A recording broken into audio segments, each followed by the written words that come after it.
Greetings and salutations, Michigan's Ultimate Survivor League, and welcome to a special edition, almost like election night level of intensity podcast. It's the morning, the dust has settled on what was one of the, without question, I'd say the greatest Monday Night Football game of all time, highest scoring Monday Night Football game of all time, and the third highest scoring game of all time in a regular football. And there were a lot of teams that had major muscle implications that were relying on either the Rams or the Chiefs to put them where they needed to be. My wife and I stayed up till about 1:30, hyped after that game, then going through all the potential playoff scenarios and stuff, but nothing was made official until about 3 a.m. this morning. So even though we laid out some things, as Michael Myers will tell you, things can change before things are finalized as of last week, or 2 weeks ago. But the dust has settled, and I'm here to bring you all of your playoff answers. Who's in, who's out, who's still got a chance. There are several games this week that determine head-to-head who will win the conference. And there's a lot of stuff going on. This is the final week of the season. We have a very, very intense podcast. Hoping to God my son doesn't wake up. Here we go. First thing we're going to do is we're going to look at the top 15 as we get into the final week here. These numbers mean, in a way, less and less, but in a way they don't, and you'll see this why. First of all, let's talk about a couple of teams here. Trump up the volume. Lost. Critical game. If he had won, he would have pretty much guaranteed himself the conference, but because he lost, he actually eliminated himself. Spoiler alert. We'll talk about that here in a minute. Stafford's Bastards still have a chance. They fall to number 16 from number 11. Now we get to the top 15. Melissa's Meatballs are 7-4 with a 4-4 conference record. We will go over what that means here in a little bit. We got to play with Mike Ditka. Unfortunately, it looks like he's available to win, but I don't think he is mathematically for that, but he's going to have a chance at the points for sure. Or also he'll probably get on a record too, but we'll talk about that later. 7-4, lost this week, 4-4 conference record, and that's going to hurt. Riverside Rage Rancors, same thing, 7-4, 4-4, and look how close they are, 9-11.77, 9-11.08. I don't know if that'll play a factor head-to-head with them, but we'll see. Nantab Knights, fresh off their loss to yours truly. Let me tell you something, and you're going to see this. My team might be 4-7 now, but back-to-back weeks they've beaten the number 1 and the number 2 teams in their conference, and it's caused some damage. So I am proud of myself in a way, and I'll tell you about the points thing here in a little bit too. Okay. Number 11, Carry On Wayward Son, up from unranked up to number 11 for the next to last week. 7-4, 5-3. The Tallywhackers lost this week and fell from number 5 down to number 10. Remove all safe spaces and continue making America great again. Back to basics, folks. Huge. This team's come out of nowhere. Unranked last week. Number 9 this week. Riding a 3-game win streak with 927 points. Congratulations to Provost, I believe, is who that is. Tenacious D with a big loss this week. Drops from number 4 down to number 8. 7-4, 5-3. Nasty Nutria with a win moves up from number 14. They're riding a 1-game win streak, but it seems like they're winning a bigger win streak than that. So I think they had a big win streak, lost last week, and then won this week. So they're definitely a team to watch. The Mother Likes My Defense won again. Same thing. Seems like they haven't lost recently. They must have lost 2 weeks ago, though. Or last week, I guess, technically. 7-4, 6-2. Critical things right here. Also, Lisinski's Legends. They are on a 5-game win streak, no doubt about it.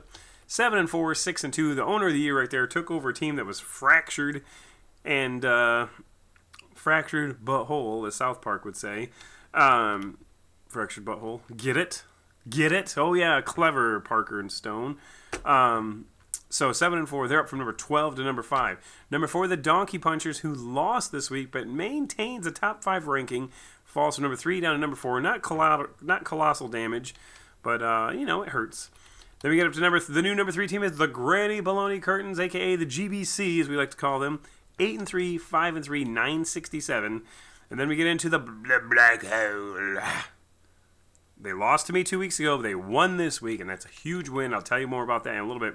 Still a rather measly 845 points when you compare all these guys below him. Only Nantab Knights, who, funny enough, is in the same conference as him, have fewer points. And then the number 1 team in the nation yet again, the Apache Chiefs, are number 1, and they are, I'm not going to say they're cementing the number 1 ranking for the playoffs, because they haven't, but the number 1 ranking doesn't really matter all that much, unless you want the pride of being number 1 at the end of the year. So, that's where we stand for that. Top 15, it says, I say all season long, it is a gauge of how well you were doing. It does not, at the end of the day, really mean much. But, I mean, obviously, the higher your ranking, that means the better record your team has, better conference record your team has, and that does mean something at the end of the year. So, but at the end of the year, if you're, not ranked in the top 15 doesn't mean you don't make the playoffs, as we're going to go over that right now. Now, the next thing we're going to do is very important. This is a conference-by-conference breakdown of playoff scenarios. This is it. This is the big money scene for the entire season, aside from the wild card lottery, the final week. So here we go. We're going to get back into it here. We're going to jump in here and go to playoff scenarios. Whoa. That's not the right one. So here we go. The Jeff Lebowski Conference. Congratulations to the Apache Chiefs.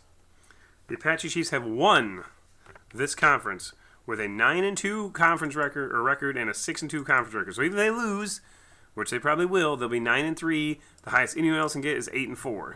Okay. Then we get to this one. So the Apache Chiefs, look out. They're probably gonna not start much. Who they playing this week? Who gets an automatic win against them? That's the question of the day. Brady Yo Bush.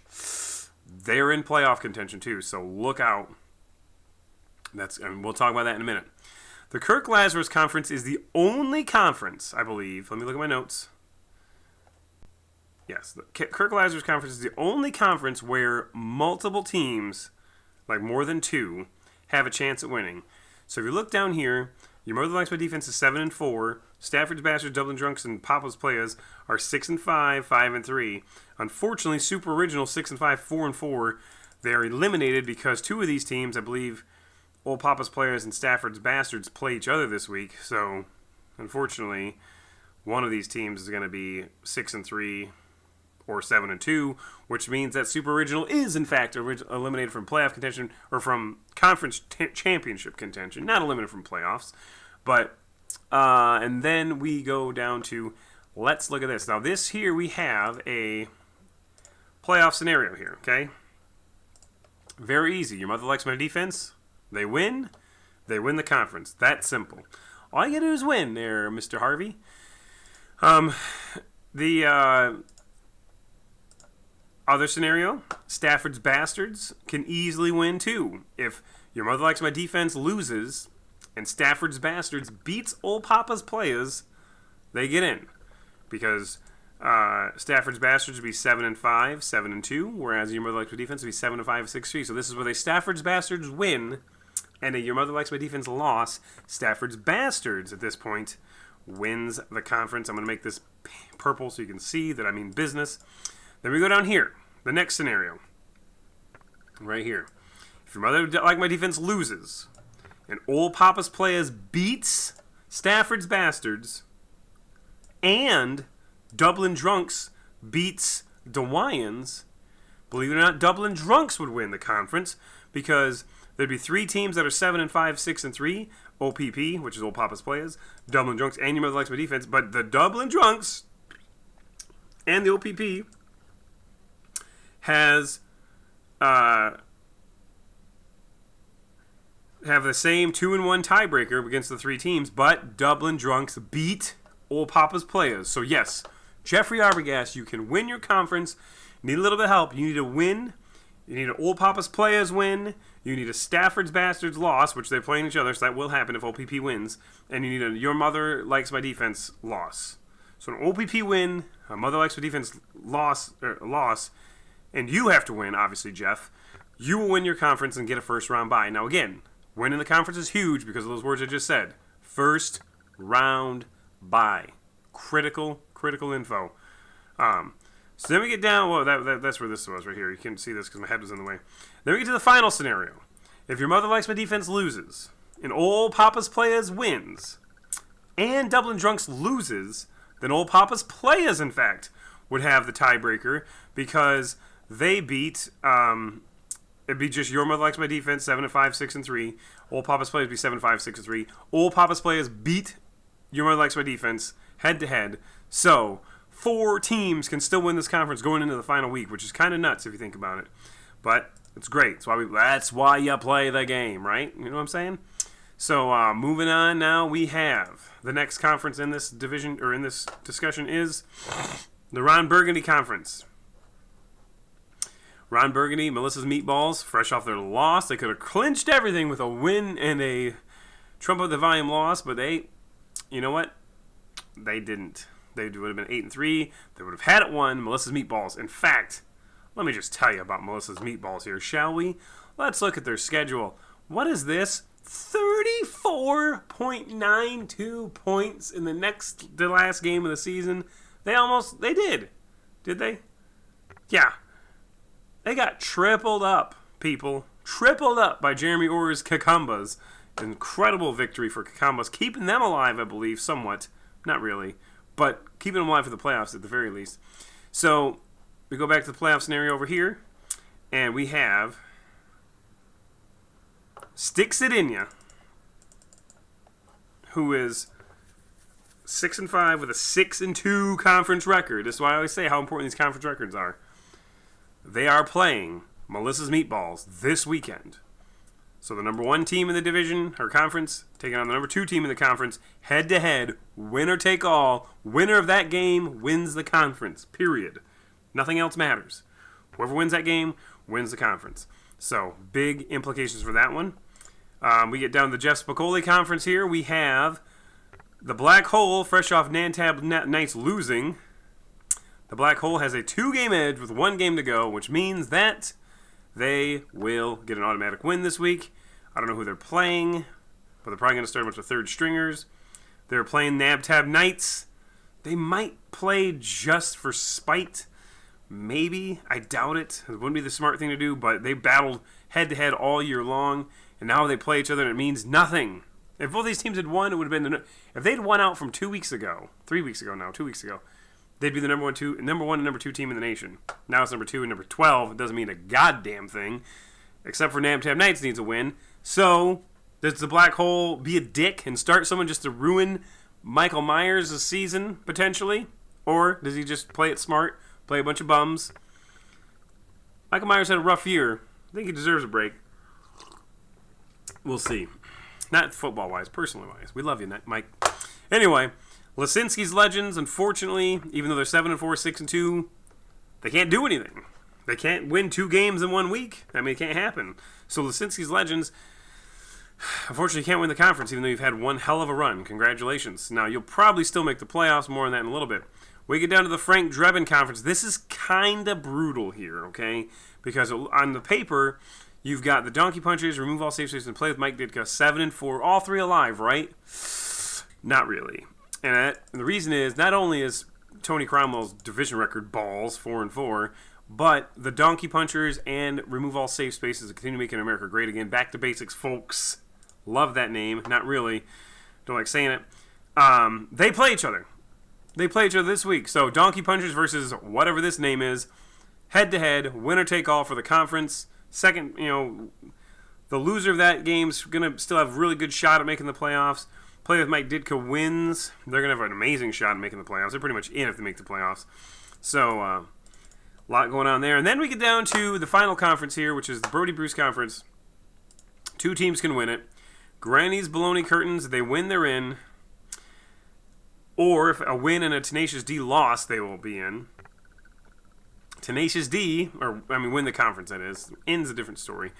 Tenacious D can win the conference with a win and a Granny's Baloney Curtain loss, because Tenacious D would be 8-4, 6-3, while Granny's Baloney Curtains would be 8-4, 5-4.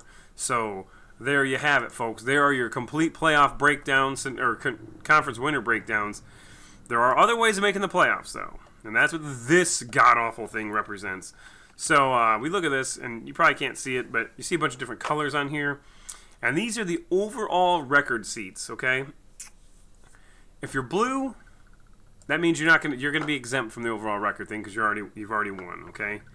If you're yellow, the yellow teams have direct impacts on each other, okay?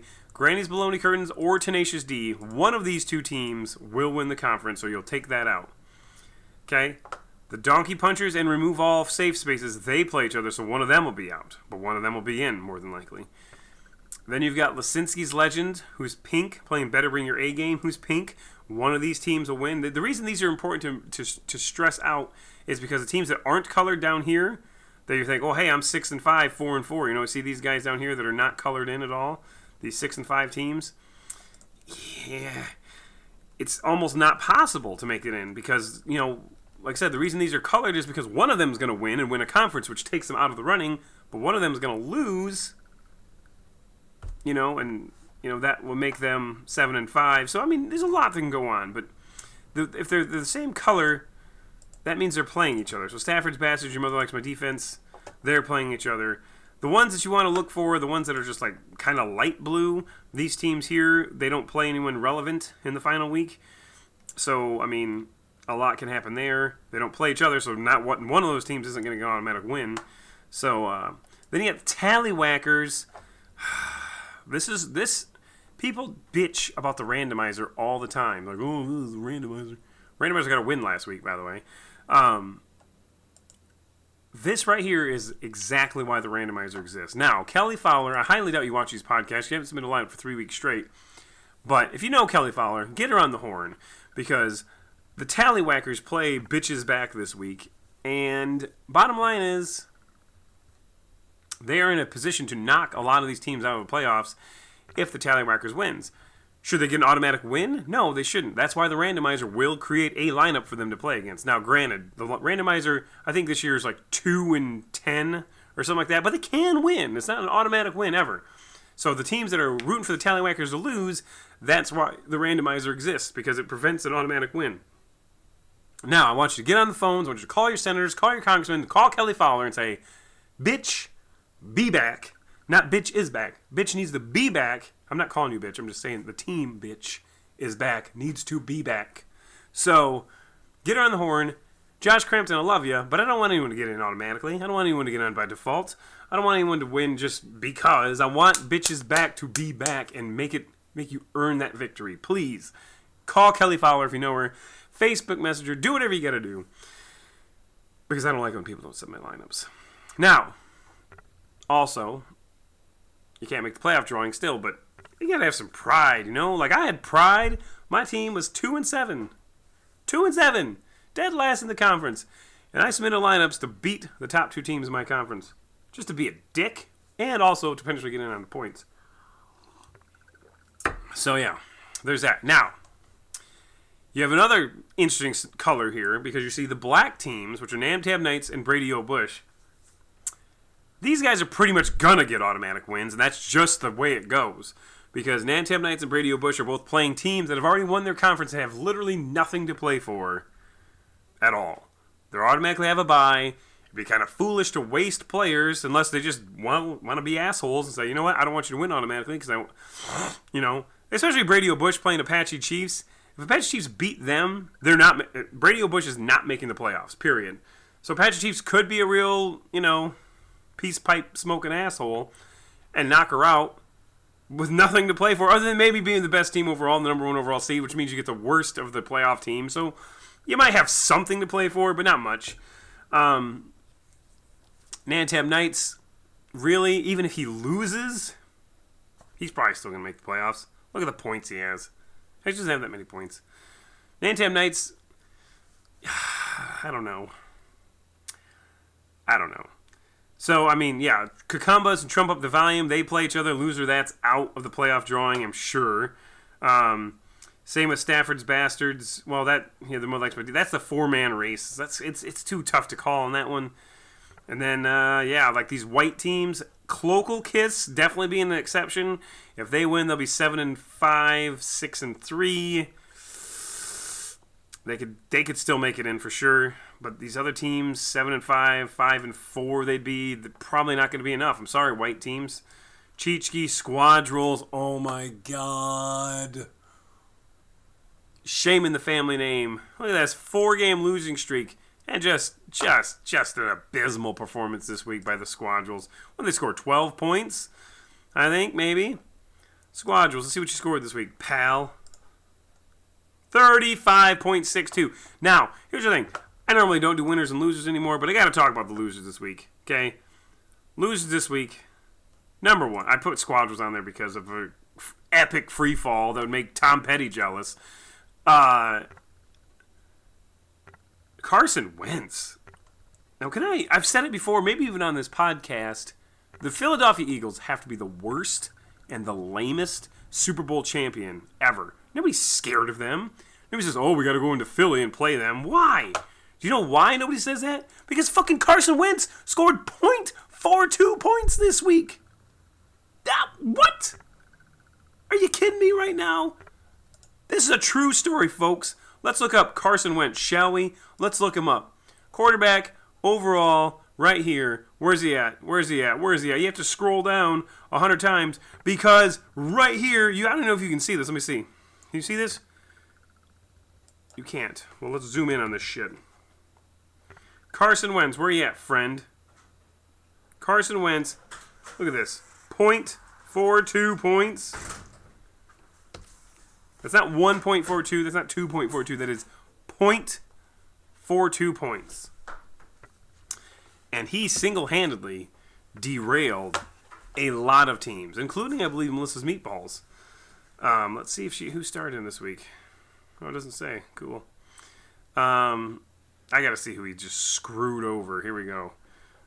Starter points player. Here we go. Let's try this. What the hell is this? Hey, what's up? Hi, how are you? Starter points player, week 11 to week 11. Hit the now button. Quarterbacks. This is just shameful.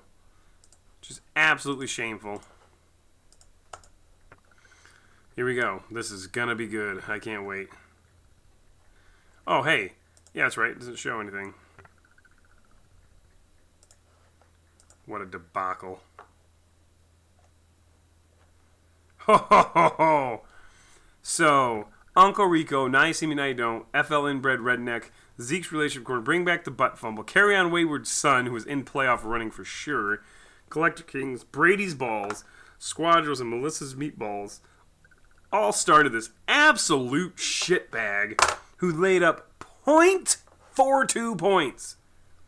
I mean, fucking Blake Bortles scored 2.43 points, for God's sakes. Case Keenum. Ryan Fitzpatrick.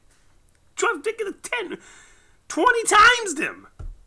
It is worth mentioning, worth spending 5 minutes talking about just what an absolute ass bag Carson Wentz always has been, always will be, and especially in Week 11, just ruining teams' playoff hopes. Not to mention, let's not even call about the Eagles, who nobody cares about, who somehow beat the greatest team of all time. Well, not the greatest team of all time, the greatest franchise of all time in the Super Bowl.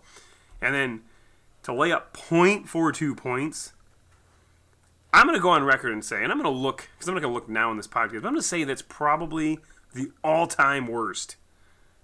Fuck it, I'm looking. I don't care. Let's look at player records. I'm looking. I don't even care. We're going to pause. God only knows how long it takes. Can we have lowest score? It's not going to show. It definitely will not show.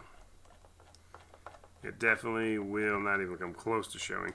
You can't do lowest scoring. But I can promise you that it's got to be the worst. So, anyway. Back to this. Let's go back to the playoff scenarios. Here's the other thing. This is by points. Remember, the 10 records go to records, and then, or 10 spots go to records, and then 3 spots go to points. 19, 20, and 21 go to highest points. So, what this represents here is same thing. If you are colored in,